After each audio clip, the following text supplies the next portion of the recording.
राम राम श्री राम राम राम राम राम राम राम राम राम राम। जय श्री राम दोस्तों, कैसे हो आप सब। स्वागत करता हूं आप सबका एक नए अंक में, एक नए एपिसोड में अपने यूट्यूब चैनल स्टोरीज ऑफ बाबा नीम करौली, जहां मैं आप लोगों के साथ शेयर करता हूं बाबा नीम करौली महाराज की अद्भुत जीवनी, उनके कुछ किस्से और कुछ चमत्कार। दोस्तों, महाराज जी बड़े अंतर्यामी थे और महाराज जी किस भक्त के ऊपर किस रूप में कब कृपा कर दें ये स्वयं महाराज जी जानते थे। और उनकी कृपा के अनेक रूप थे। महाराज जी कई बार स्वप्न में आकर कृपा करते थे, कई बार जो है साक्षात आकर किसी भक्त के ऊपर कृपा करते थे, और कई बार जो है रूप बदलकर जो है किसी भक्त के ऊपर कृपा किया करते थे। तो किस भक्त पर महाराज जी की किस तरीके से कृपा होनी है ये स्वयं जो है महाराज जी जानते थे। लेकिन महाराज जी हमेशा अपने भक्त का ध्यान रखते थे, हमेशा अपने हर भक्त की हर अभिलाषा पूर्ण करते थे। तो आज का एपिसोड जुड़ा हुआ दोस्तों कुछ ऐसे इंसिडेंट के साथ में। दोस्तों, एक बार महाराज जी जो है चर्च लेन इलाहाबाद में गए हुए थे और वहीं पे जो है महाराज जी एक भक्त के यहाँ पे विराजमान थे। महाराज जी बैठे हुए थे और इतनी देर में जो है महाराज जी के एक प्रिय भक्त थे सुधीर मुखर्जी। तो सुधीर दादाजी जब महाराज जी के पास में आए तो उन्होंने जो है महाराज जी को एक कैलेंडर दिखाया। उस कैलेंडर में जो है हनुमान जी का चित्र था। चित्र कुछ इस प्रकार था कि उसमें जो है हनुमान जी थे और हनुमान जी जो है प्रभु श्री राम की भक्ति के अंदर मग्न थे और तपस्या के अंदर लीन थे। इस तरीके से कुछ उनकी छवि बनी हुई थी। और वो छवि जब महाराज जी ने देखी तो महाराज जी ने कहा कि हनुमान जी जो है प्रभु की भक्ति में मग्न हैं और हम भी मग्न हैं। और इतना कहकर जो है महाराज जी प्रसन्न हो गए। महाराज जी ने जब ये चीज़ कही तो रवि प्रकाश पांडे जी जो एक फेमस बुक के जो राइटर हैं वो भी वहाँ पर मौजूद थे। तो रवि प्रकाश जी ने जो है उनसे कहा, उनसे आग्रह किया कि क्यों ना महाराज जी इस चित्र को जो है मंडवाकर आपकी अलमारी में रख दिया जाए और सुंदरकांड और हनुमान चालीसा का पाठ करके फिर इसको जो है आपकी अलमारी में शोभित किया जाए। और महाराज जी को जो है ये विचार पसंद आ गया। उन्होंने जो है तुरंत भंडारे के आयोजन के लिए बोल दिया। लेकिन रवि प्रकाश पांडे जी से कहा कि ठीक है, एक काम करो, इसकी सारी व्यवस्था तुम करो और जो भी चीज़ें इसके लिए अरेंज करनी होगी वो सारी चीज़ें तुम अरेंज कर लो, लेकिन भंडारे के बारे में जो है ज़्यादा किसी को मत बताना। अब जैसे ही महाराज जी ने भंडारे का आयोजन किया, हनुमान चालीसा और सुंदरकांड के पाठ का आयोजन किया, तो न जाने कैसी एक अलौकिक शक्ति थी कि महाराज जी की प्रेरणा से जो है बिना किसी निमंत्रण के, बिना किसी पूर्व सूचना के जो है वहाँ पर बहुत ज़्यादा भीड़ इकट्ठी हो गई। महाराज जी के जो भक्त थे वो बहुत ज़्यादा इकट्ठे हो गए और सब भक्तों के जो है सानिध्य में उस तस्वीर को जो है मंडवाकर वहाँ महाराज जी के आश्रम में रखा गया।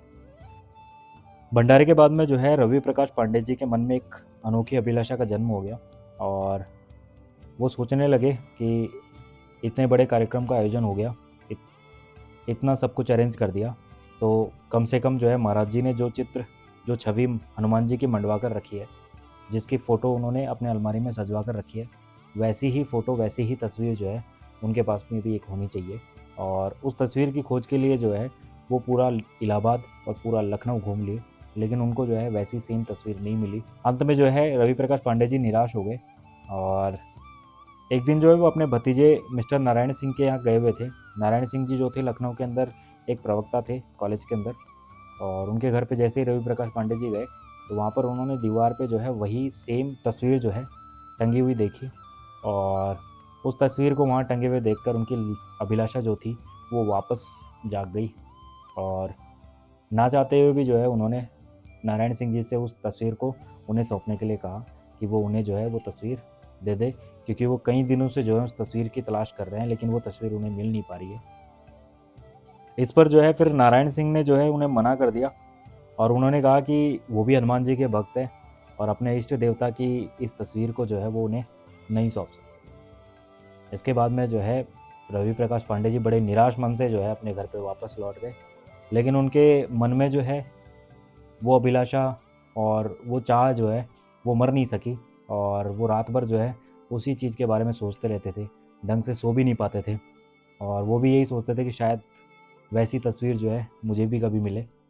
और एक दिन कुछ ऐसा हुआ कि नारायण सिंह जी जैसे ही सोने के लिए गए तो सोने के बाद में जो है उनके स्वप्न के अंदर स्वयं हनुमान जी प्रकट हुए और हनुमान जी ने प्रकट होकर उन्हें स्वप्न में कहा कि ये जो मेरी तस्वीर जिसकी तुम पूजा करते हो ये तुम रवि प्रकाश पांडे जी को सौंप दो और इसकी जो भी पूजा अर्चना करेंगे उसका कुछ पुण्य जो है तुमको भी प्राप्त होगा।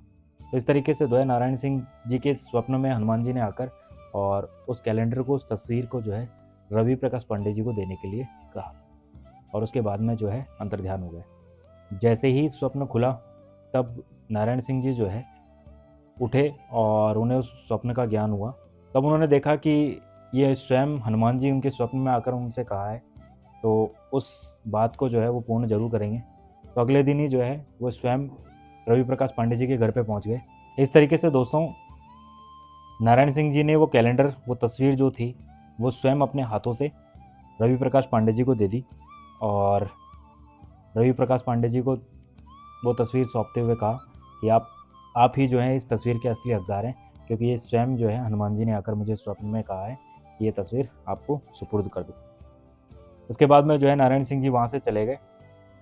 तब रवि प्रकाश पांडे जी जो है मन ही मन समझ गए थे कि ये सब महाराज जी की लीला है, और महाराज जी की ही प्रेरणा से जो है नारायण सिंह जी हनुमान जी की उस छवि को लेकर जो है रवि प्रकाश पांडे जी के पास में आए थे और उन्हें सुपुर्द कर दिया। तो इस तरीके से दोस्तों महाराज जी से किसी भी अपने भक्त की कोई भी अभिलाषा छुपी हुई नहीं थी, चाहे वो छोटी से छोटी इच्छा हो, चाहे बड़ी कोई इच्छा हो। महाराज जी सबकी इच्छा की पूर्ण किया करते थे, सबकी इच्छा की पूर्ति किया करते थे। और इसी तरीके से जो है उन्होंने रवि प्रकाश पांडे जी की मन की अभिलाषा जब देखी कि वो उस तस्वीर के लिए कितना तड़प रहे हैं, तो उन्होंने जो है स्वयं नारायण सिंह को प्रेरणा दी कि वो उस तस्वीर को लेकर रवि प्रकाश पांडे जी को दे दे। इस तरीके से दोस्तों कहते हैं कि महाराज जी सबकी इच्छाएं पूर्ण किया करते थे, सबकी अभिलाषाएं पूर्ण किया करते थे। तो आज के अंक में, आज के एपिसोड में इतना ही दोस्तों। मिलते हैं अगले अंक में, अगले एपिसोड में। अगर आज का एपिसोड आप लोगों को अच्छा लगा हो तो लाइक कीजिएगा, शेयर कीजिएगा, चैनल जरूर सब्सक्राइब कर लीजिएगा। मिलते हैं अगले अंक में, तब तक के लिए धन्यवाद। जय हिंद, जय भारत, जय महाराज जी की, जय श्री राम।